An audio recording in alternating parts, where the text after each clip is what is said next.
Hello, my dear students. আজি শিক্ষাবৰ্ষ 2026-27 class 4ৰ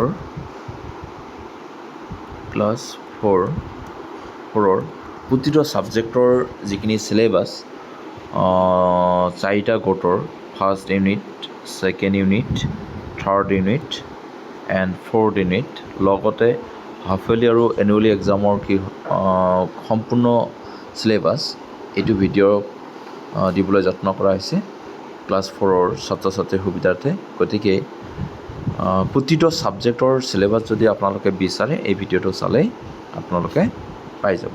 গতিকে ভিডিঅ'টো স্কিপ নকৰাকৈ প্ৰথমৰ পৰা শেষলৈকে চাই থাকিব। এতিয়া আমি প্ৰথম যিটো বিষয় এই বিষয়টো ডেছক্ৰাইবত বুজাই দি আছোঁ বাৰু। প্ৰথম বিষয়টো হ'ল অসমীয়া।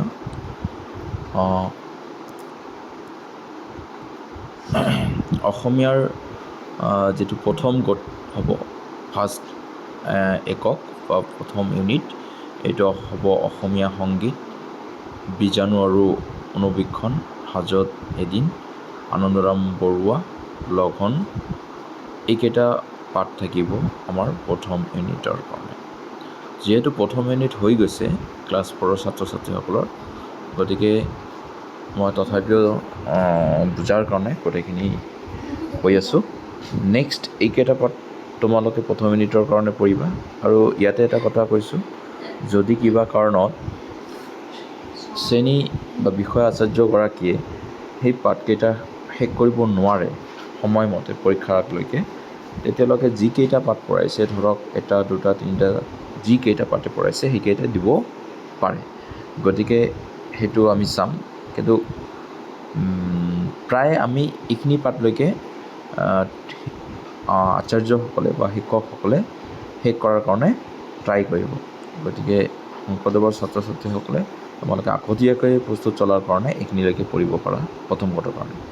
নেক্সট ছেকেণ্ড ইউনিটৰ কাৰণে সতী জয়মতীৰ পৰা আমাৰ গুণীপুত্ৰ, এইটো ছেকেণ্ড ইউনিট। তাৰপিছতে সাহসিকতা, তাৰপৰা শ্ৰীনিবাস ৰামানুজন, এনেধৰণে আয়েংগৰ, ব্যাকৰণ ৰচনা, জন্মভূমি, এইখিনি পাঠ থাকিব ছেকেণ্ড ইউনিটৰ কাৰণে। গতিকে ছেকেণ্ড ইউনিটৰ পিছত অতিৰিক্ত যিখিনি পাঠ থাকিব ছেপ্টেম্বৰ মাহলৈকে, এই পাঠখিনিও তোমালোকৰ প্ৰথম unit, first unit plus second unit plus অতিৰিক্ত যিখিনি থাকিব সেই অতিৰিক্তখিনিও কি হ'ব, আমাৰ 6 মাহিলী পৰীক্ষা থাকিব। গতিকে ফাৰ্ষ্ট ইউনিট আৰু ছেকেণ্ড ইউনিটখনৰ প্লাছ কৰি পিনে যিকেইটা পাঠ থাকিব, লগতে ছেপ্টেম্বৰ মাহত এইকেইটা পাঠ যেনেকুৱা পদ্মশ্ৰী চন্দ্ৰপ্ৰভা শইকীয়া, ব্যাকৰণ আৰু ৰচনা, পুনৰ ৰচনা, এইখিনিলৈকে তোমালোকৰ থাকিব 6 মাহিলী পৰীক্ষা। গতিকে 6 মাহিলী পৰীক্ষাৰ কাৰণে এইখিনিলৈকে তোমালোকে এইকেইটা পাঠ চাব পাৰা। আৰু ইয়াত যিখিনি নোটছ দিয়া আছে সেই নোটছখিনিও পঢ়ি তোমালোকে ৰচনাৰ বিষয়ে পঢ়িব পাৰিব। যেনেকৈ ৰচনা, খেতিৰ বিষয়ে, ধান খেতি, কুঁহিয়াৰ, কলগছ, শ্ৰুতলিপি আদি, এনেধৰণে গোটেইখিনি নিৰ্দেশনা দিয়া আছে। তোমালোকে PDF-টো চাই পিনে তোমালোকে উঠাই ল'ব পাৰিব। প্ৰথমৰ পৰা আৰু এবাৰ দিছোঁ, স্ক্ৰীনশ্বট মাৰি ল'ব পাৰে। এতিয়া আমাৰ তাৰোপৰি 6 মাহিলী পৰীক্ষাৰ কাৰণে এই দুটা পাঠক পঢ়িব লাগিব ছেপ্টেম্বৰ। এই দুটা পাঠৰ পুনৰ আলোচনা, এই দুটা পাঠ নহয় বাৰু, শ্ৰুতলিপি দিছে আৰু একক পুনৰ আলোচনা কৰিব দিছে। গতিকে এইখিনিলৈকে আমাৰ 6 মাহিলী পৰীক্ষাৰ প্ৰস্তুতিলৈকে গ'ল ছেপ্টেম্বৰলৈকে। ছেপ্টেম্বৰ মাহলৈকে যিকেইটা পাঠ আছে এইকেইটা 6 মাহিলী পৰীক্ষা থাকিব। নেক্সট আমাৰ 6 মাহিলী পৰীক্ষাৰ পিছত গোটেই বছৰটো যিহেতু চিলেবাছ দিবলৈ যত্ন কৰিছোঁ প্ৰতিটো ছাবজেক্টত, 6 মাহিলী পৰীক্ষাৰ পিছত তোমালোকে তৃতীয় গোট, ইয়াত লিখাই আছে থাৰ্ড, তৃতীয়, এই তৃতীয় গোটত তোমালোকৰ বা থাৰ্ড ইউনিটত তোমালোকৰ এইকেইটা পাঠ থাকিব। তোমালোকে চাই ল'বা, এইকেইটা পাঠ থাকিব তৃতীয় ইউনিটত। তাৰপিছতে ইয়াত তোমালোকৰ নোটছখিনি পঢ়ি ল'বা, কোনটো কি ডেছক্ৰাইবত কৰি দিয়া আছে, ইয়াত লিখা আছে। চতুৰ্থ গোটৰ কাৰণে 4 ইউনিটৰ কাৰণে এইখিনিলৈকে পঢ়িব। 4 ইউনিটৰ কাৰণে এইকেইটা পাঠ পঢ়িব। আৰু নেক্সট এনুৱেলিৰ কাৰণে তৃতীয় আৰু চতুৰ্থ পাঠৰ উপৰিও ৰক্ষাবন্ধন আৰু ব্যাকৰণ এইকেইটা পাঠৰ তোমালোকে চাব লাগিব এনুৱেলিৰ কাৰণে। ফেব্ৰুৱাৰী মাহৰ এইখিনিলৈকে থাকিব তোমালোকৰ অসমীয়া বিষয়। ক্লাছ 4ৰ ছাত্ৰ ছাত্ৰীসকলৰ অসমীয়া বিষয়টো যেনেকুৱা ধৰণে দেখাই দিলোঁ, প্ৰতিটো বিষয়ৰে এনেধৰণে ডিভাইডেড কৰা আছে, তোমালোকে চাই ল'ব পাৰে। ইয়াত মই দুটা ছাবজেক্টৰ ডেছক্ৰাইবত কৈছোঁ, বাকীখিনি এনে স্ক্ৰল ডাউন কৰি যাম, তো তোমালোকে উঠাই ল'ব পাৰিব। এতিয়া ইংলিছ বিষয়ৰ চতুৰ্থ শ্ৰেণীৰ যেনেধৰণে ফাৰ্ষ্ট ইউনিট দিয়া আছে, he is wise, true friend আৰু নিউ গেম, এই তিনিটা পাৰ্টত প্ৰথম ইউনিটত দিব পাৰে। তাৰপিছতে যদি ছেকেণ্ড ইউনিটৰ কথা চাওঁ, লেচন 4, লেচন 5, লেচন 6 আৰু লেচন 7 এইকেইটা পাৰ্ট থাকিব তোমাৰ ছেকেণ্ড ইউনিটৰ কাৰণে। গতিকে ফাৰ্ষ্ট আৰু ছেকেণ্ড ইউনিটৰ পিছত আমি যদি ছয়মাহিলী পৰীক্ষা চাওঁ, ইয়াত ধুনীয়াকৈ দিয়াই আছে যে লেচন 1, 2, 3, 4, 5, 6 আৰু 7লৈকে থাকিব তোমাৰ হাফ ইয়াৰলি এক্সামৰ কাৰণে। গতিকে তোমালোকে ছয়মাহিলী পৰীক্ষাৰ কাৰণে এইকেইটা পাঠ তোমালোকে প্ৰথম আৰু ছেকেণ্ড ইউনিটৰ যিকেইটা পাঠ আহিব এইকেইটা ভালদৰে পঢ়িলে হৈ গ'ল। লগতে গ্ৰামাৰ ছেকশ্যন কি থাকিব, এই আমি টিচিং ফিল্ডছৰ পৰাই আমি পঢ়ি পিনে বুজিব পাৰিম বা জানিব পাৰিম। ইয়াৰ ভিতৰতে যিখিনি থাকিব এই গ্ৰামাৰ ছেকশ্যনখিনি তোমালোকে চাই ল'বা। হিণ্টছ অফ আচাৰ্য এইখিনি তোমালোকে নালাগে বাৰু। নেক্সট ছয়মাহিলী পৰীক্ষাৰ পিছত তৃতীয় যিটো কোড অৰ্থাৎ থাৰ্ড ইউনিট লিখাই আছে ইয়াতে, থাৰ্ড ইউনিট থাকিব 8, 9 আৰু 10। ঠিক তেনেকৈ ফ'ৰ্থ ইউনিট থাকিব তোমালোকৰ 11, 12 আৰু 13 এইকেইটা থাকিব ফ'ৰ ইউনিটত। আৰু এনেকৈ যদি আমি তৃতীয় আৰু চতুৰ্থ কোড মিলাই পিনে পৰীক্ষা আমি লওঁ এনুৱেলি, তেনেহ'লে আমাৰ এইকেইটা পাঠ থাকিব 8, 9, 10, 11, 12 আৰু 13 এইকেইটা পাঠ থাকিব তোমালোকৰ এনুৱেলিৰ কাৰণে। লগতে গ্ৰামাৰ ছেকশ্যন কি থাকিব তোমালোকে চাই ল'ব পাৰা।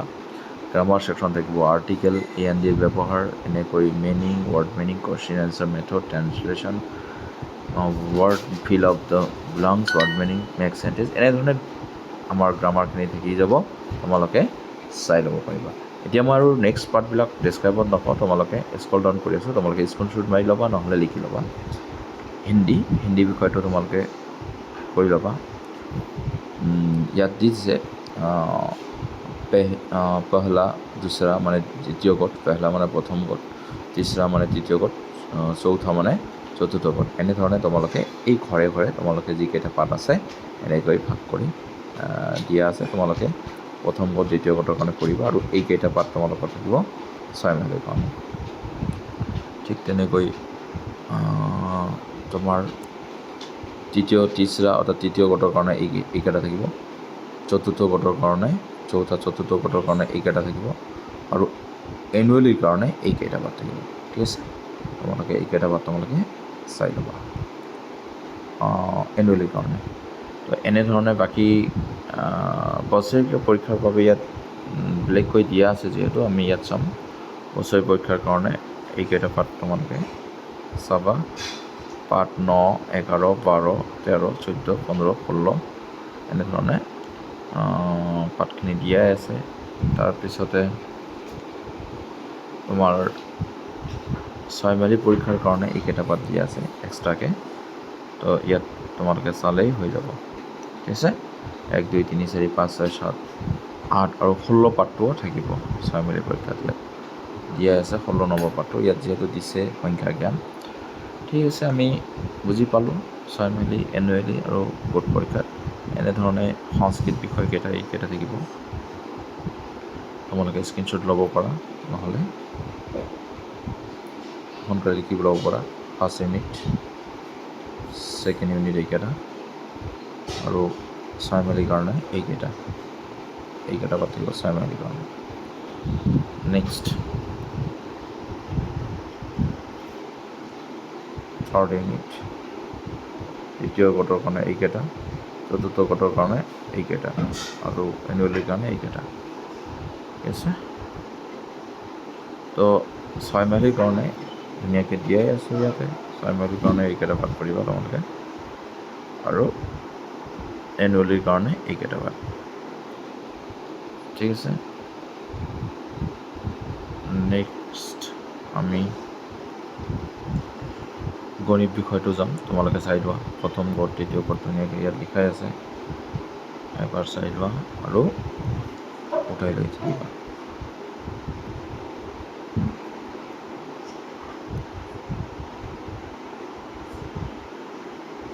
এইটো সমাজ বিজ্ঞান আৰু পৰিৱেশ বিজ্ঞান।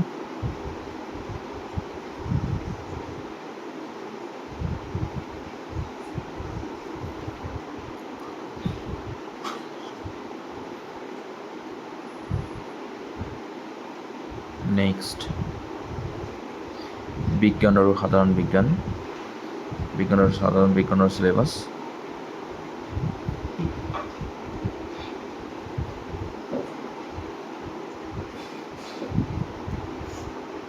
পাৰিলে স্ক্ৰীনশ্বট মাৰি লৈ পিনে কৰি ল'ব পাৰিব।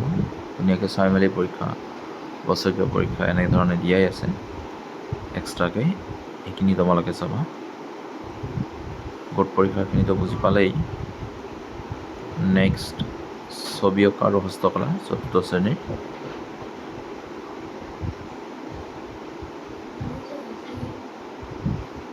নেক্সট এক্সেঞ্জ কৰা, তোমালোকে এক্সেঞ্জ কৰা। এক্সেঞ্জ কৰি কি পাতে?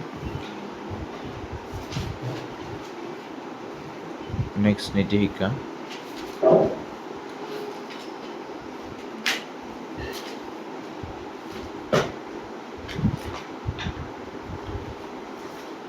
নেক্সট সংগীত।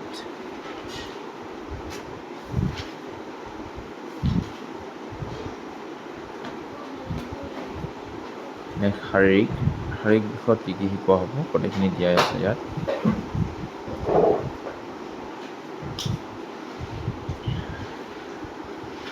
এনেকৈ আমাৰ প্ৰতিটো চিলেবাছ ক্লাছ 4 দিয়া হ'ল।